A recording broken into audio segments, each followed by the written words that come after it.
Today's outing is alter ego. Weird thing, that phrase. It's a Latin phrase, but it's a phrase that's made up entirely out of words that exist in English. It's like if you found a box that had written on it in German, this. You might think that this is a lovely hat to wear, but in reality, it's a warning that this hat is poisoned. And that little trick is how Germany nearly won 2 world wars. And on the subject of dubious traps, Voyager has arrived at an inversion nebula, something that is supposed to burn out after just a few years, but this one is centuries old. And they're interested. If there's one thing Voyager knows, it's how to quickly flame out, with the poster child being... Mr. Kim, can I help you? I'm not sure anyone can help Harry. Not really.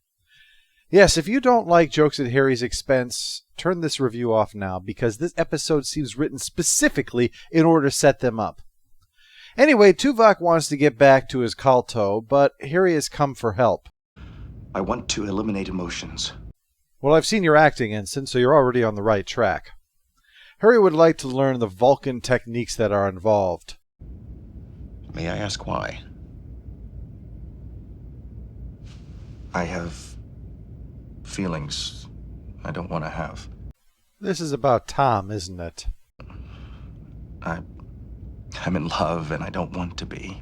This is really about Tom, isn't it? And who is the object of your affections? Her name is Morena.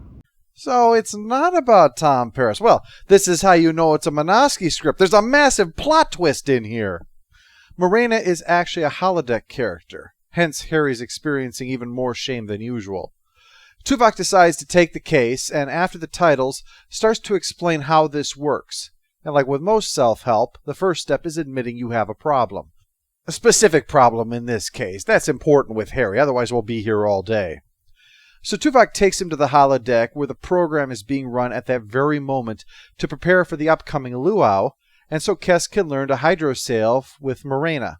Morena is actually quite friendly. I think I pulled a tendon. Feel that? Tuvok, does this mean I'm still a virgin? Time to get down to introductions. Are you two friends? Yes. This kind of thing happens every time Harry gets asked that question. See what I mean? You could tell at this point they just wanted to shove Harry out the door and was quite happy to kick him a few times on the way out. Harry will take what shreds of dignity he has left up to the bridge so they can investigate that nebula, and on the way Tuvok analyzes Harry's feelings and points out that his only logical option is to withdraw from Morena until the emotion is dealt with. But we should get on with the nebula, which flares up for what should kick off a chain reaction, but instead is contained once it goes boom. That means there could be some really cool phenomenon going on here that could be invaluable if understood. If we understood how this happened, we might be able to find a new way to contain a warp core breach. Or any plasma reaction. Or a console exploding. Dream on, there are higher priorities, like me finally being able to smoke next to the warp core. Take me away, Newport. Take me away. The episode ran short this week, but thankfully they decided that rather going with their typical option A, technobabble, or the unusual option B, give away spoilers for our own story, they would instead do something very radical, work to develop an ongoing character arc. Oh, it's innocuous enough, Paris and Torres discussing their outfits for the luau while they're on their way there. But the significance is that it shows the blossoming chemistry between the two of them, and it segues seamlessly into the next scene, so, kudos all around. Though I fear once again I'm damning with faint praise. So Tom drops in to pick up Harry and discovers that he's in the middle of this Vulcan meditation or a reenactment of Harry's last birthday party, only without the tears. After a little persuading, Harry decides to head to the luau anyway, where Tuvok already is because Janeway implied showing up was mandatory. I've done a great deal of ethnographic research on the Polynesian cultures of Earth. And I've boiled down dozens of cultures spread over 1,000 islands to this string of flowers and tiki torches. I'm an ambassador, you know. But Tuvok is eventually intrigued at the sight of Morena trying to play Kalto, and heads over to discuss it with her. She's more perceptive than he imagined. I think you're trying to isolate yourself and make a public protest at the same time. Explain. You didn't want to be here in the first place. Yeah, you definitely got me there. Oh, wait, you're talking to Tuvok, aren't you? Being the only one without a lay sets you apart from the others, allowing you to symbolically maintain your solitude. And since everybody can see that you're the only one without a lay, you're letting them know that you'd rather be somewhere else. Keep your eye on this one. She's sharp. Meanwhile, Tom's attempt to make the moves on Torres is interrupted by the presence of Vorik, who has obviously confused a luau with the Rocky Horror Picture Show. But he must be doing something right because he leads Torres off, leaving Tom with nothing better to do than find Harry and see if he's doing anything fun. Spoiler warning, he's not. Harry spots Morena and proceeds to chicken out. If Harry's your wingman, you can be sure that it's a kamikaze mission. But what he doesn't notice is that the person she's talking to is Tuvok. And Tuvok must admit that he is starting to understand why Harry finds her fascinating. Some took umbrage at this, Tuvok seeming to start falling in love here, but that's actually the opposite. He doesn't see why Harry finds her fascinating, because we spent this half of the episode exploring how Harry is feeling romantic love towards her. What Tuvok has is instead a fascination with her intellectual capability, which in humans can certainly lead to a romantic relationship, but not necessarily in Vulcans.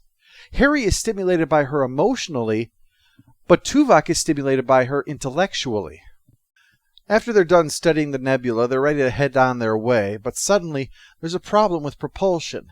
Harry's sent to go help out, but as you might expect, he's busy thinking about Morena until Torres finally tells him to go rub one out or whatever so he can focus on his work.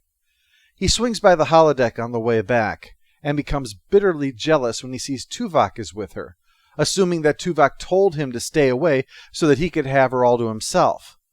Because, of course, duplicating her so they could both have one is beyond what either of them would be capable of. You said to stay away from her.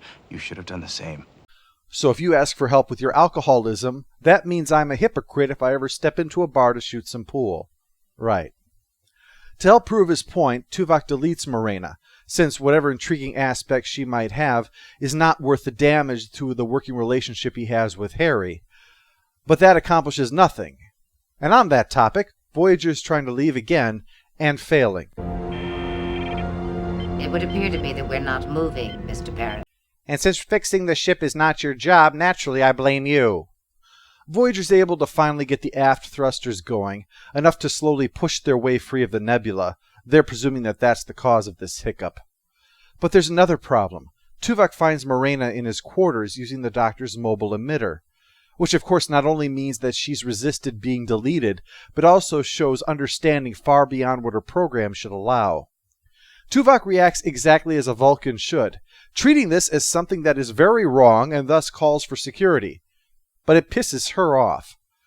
But it does tip her hand at the same time. She has control over the ship's systems.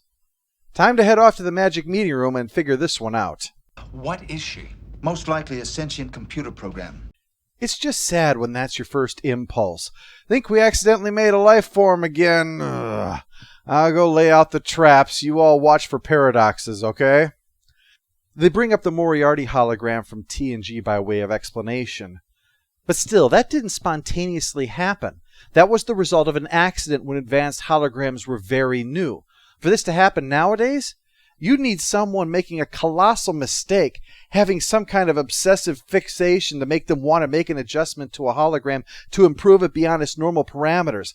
But who would want to do something so deranged as to mess up? Oh, that's right. Oh, boy. Poor dumb Harry, bringing about our doom because your penis confuses you.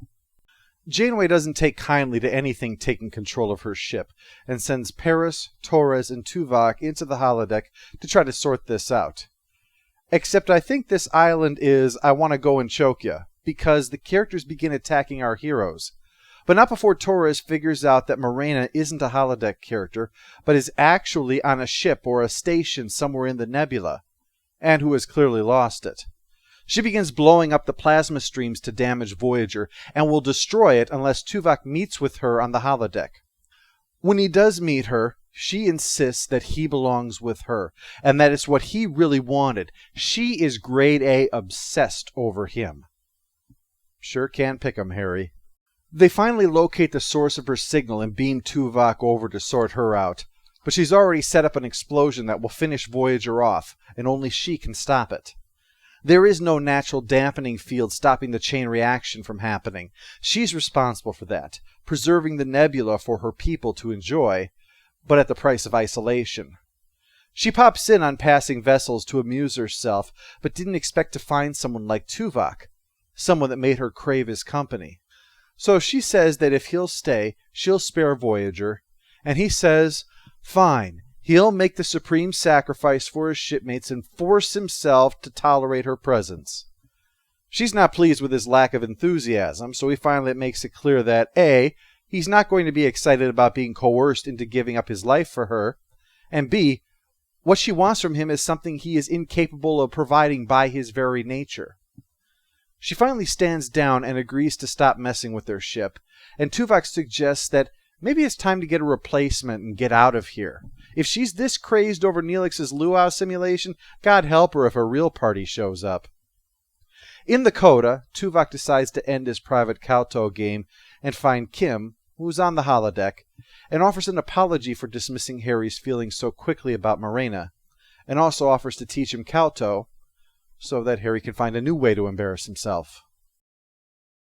The post-episode follow-up. Stupid Neelix moment is putting a lay on Tuvok. It is as silly as it sounds. Final score for Alter Ego is 7 out of 10. The danger plot wasn't particularly inspired, but the character work was well done. The dialogue was often sharp, and the chemistry between Tuvok and Morena buoyed up what could have been a dull tale. I particularly like the way that, in retrospect, you can see that her insight into Tuvok's desire for isolation is in fact a result of her own introspection and study of her own desire to be alone. So that was a nice touch.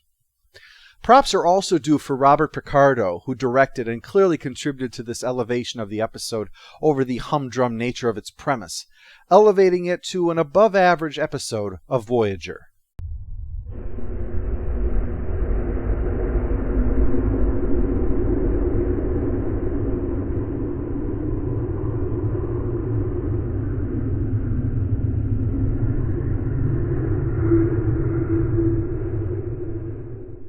All hail the Overlord! All hail the Overlord! I'm afraid.